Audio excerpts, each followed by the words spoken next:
PM किसानचा हप्ता येतो पण नमो शेतकरीचा हप्ता येत नाही, अशा शेतकऱ्यांसाठी आनंदाची बातमी आहे। राज्य शासनाच्या माध्यमातून प्रधानमंत्री किसान सन्मान निधी योजनेसह नमो शेतकरी महासन्मान निधी योजनेसंदर्भातील एक दिलासादायक असा निर्णय झालेला आहे आणि या संदर्भातील हा व्हिडिओ आहे। पीएम किसानचा हप्ता येतो पण नमो शेतकरीचा हप्ता येत नाही असे लाखो लाभार्थी आहेत। त्याचबरोबर पीएम किसान योजनेच्या अटी आणि शर्तीमध्ये असलेले लाभार्थी पण काही ना काही कारणामुळे त्यांचा हप्ता येत नाही, उदाहरणार्थ लँड सीडिंग नो दाखवत आहे किंवा वेगळी काही कारणे दाखवत आहेत आणि सर्व व्यवस्थित असून सुद्धा हप्ता आहे तो खात्यामध्ये येत नाही, असे बरेचसे लाभार्थी आहेत।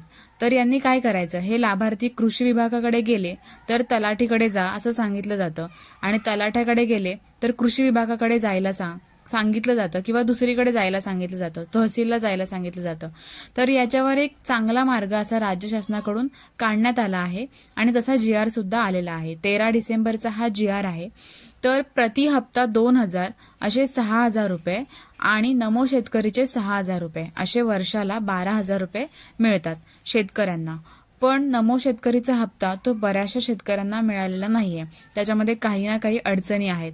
तर प्रधानमंत्री किसान सन्मान निधी योजनेअंतर्गत राज्यानंतर नोंदणीकृत लाभार्थ्यांची सर्वाधिक संख्या असलेले महाराष्ट्र राज्य हे दुसऱ्या क्रमांकावर आहे। त्यामुळे केंद्र शासनास प्रधानमंत्री किसान सन्मान निधी योजनेची महाराष्ट्र राज्यात प्रभावी अंमलबजावणी होणे हे अभिप्रेत आहे, पण ते होत नाहीये।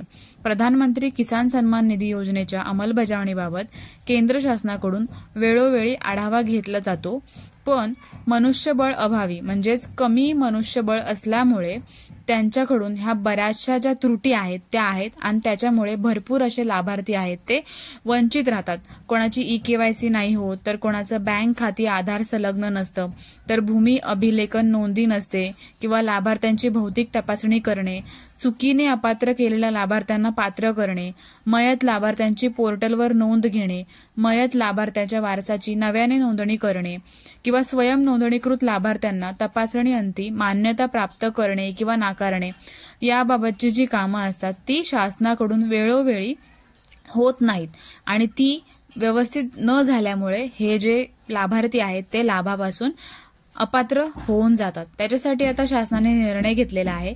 411 मनुष्यबळ आहे ते त्यांचं सेवा बाह्य यंत्रणाद्वारे उपलब्ध करून घेण्याचाही प्रस्तावना होती, त्याला ती मान्यता दिलेली आहे।